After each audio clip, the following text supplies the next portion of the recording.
that Mackie Basil is a 27-year-old Indigenous woman who went missing early Friday, June 14, 2013, near the Kuskokwim Indian Reserve, 70 kilometers north of Fort St. James in British Columbia. It is reported that she was last seen with her cousin and another man leaving a house party.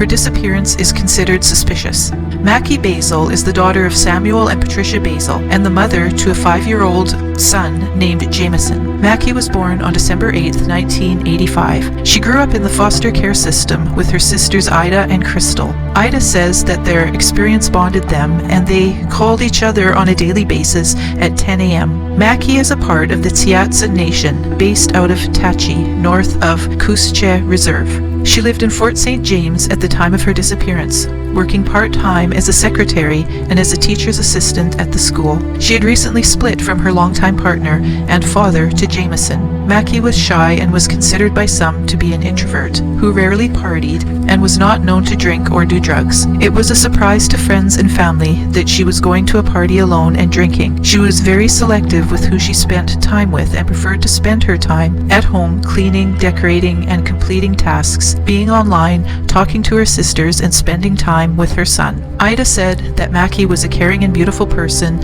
and that she would help out in any way she could if you needed assistance. Her separation from her common-law husband came as a complete surprise to her family, and that the cause of the breakup is unknown. The events leading up to her disappearance are not fully understood, but she was seen at a house party on the Tachie Reserve and that she did leave with a man named Victor and her cousin Keith shortly after midnight. It is not substantiated, but it was reported that she attempted to hitchhike alone after the truck that she was riding in was involved in a small accident. Basil was not driving a vehicle at the time of her disappearance, nor was she prepared for any kind of overnight excursion. She left her makeup bag, all of her clothing and pajamas and toiletries at home.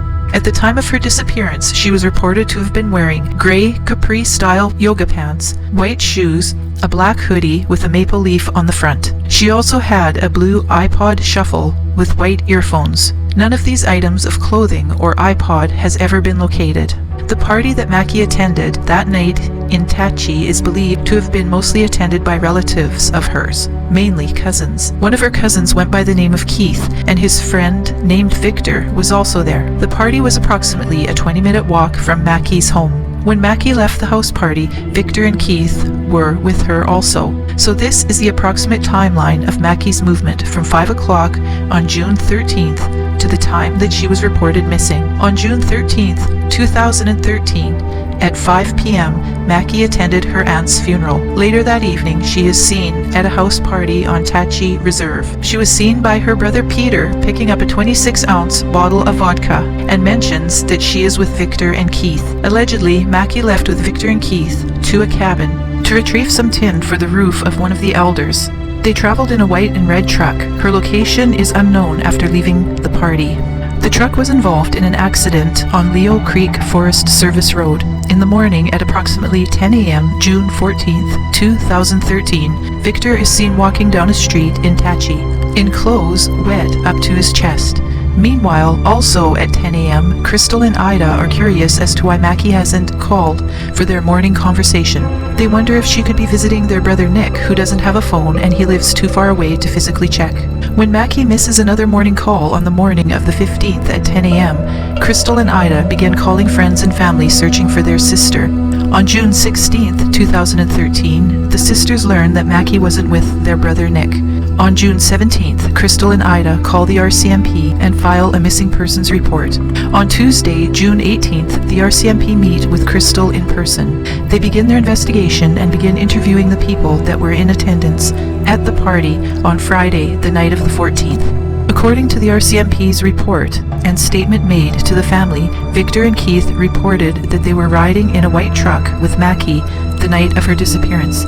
Sometime early in the morning of the 15th of June, the truck was involved in an accident on Leo Creek Service Road between Tachie and Kuskokwim, near an area called 16 Kilometer. The accident happened while the truck was traveling away from the hunter's cabin. Victor and Keith both stated that Mackie separated from them at the scene of the accident. RCMP press releases indicated that she separated from them shortly after the truck left the road and got stuck in the mud. At about 10 a.m., when Victor was spotted by people walking down the street in Tachie in wet clothing, they thought it strange. The The three friends of Mackie that noticed Victor were Vanessa, Joseph, and Ron. They had no idea that Mackie was missing at that point and didn't investigate further. After learning that the truck was in an accident near Cuche, Vanessa considered it odd that he would be back in town so soon on foot. The accident occurred an hour away by vehicle. Both Victor and Keith were given polygraph tests and passed. The RCMP said that both men were cooperative.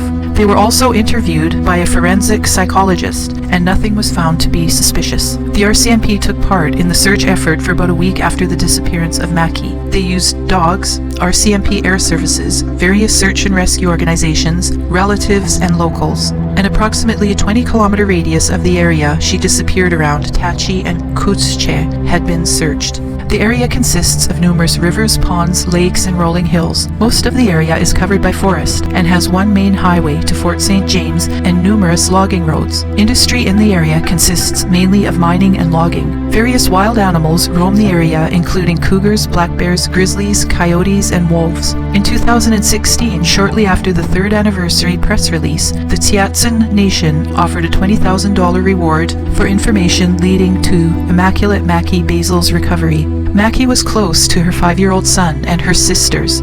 She had no history of running away. It is considered highly unlikely that she left on her own accord. The RCMP haven't ruled out the possibility of foul play.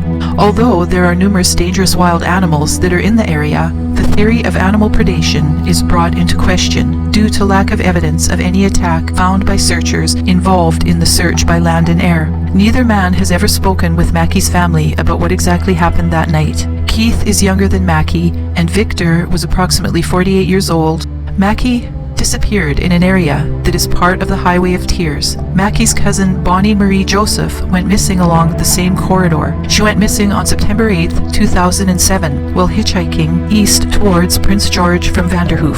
Police are appealing to anyone that may have any information about the disappearance of Immaculate Mackie Basil. Please contact the Fort St. James RCMP at 250-996-8269 or Crime Stoppers at 1-800-222-8477 to remain anonymous.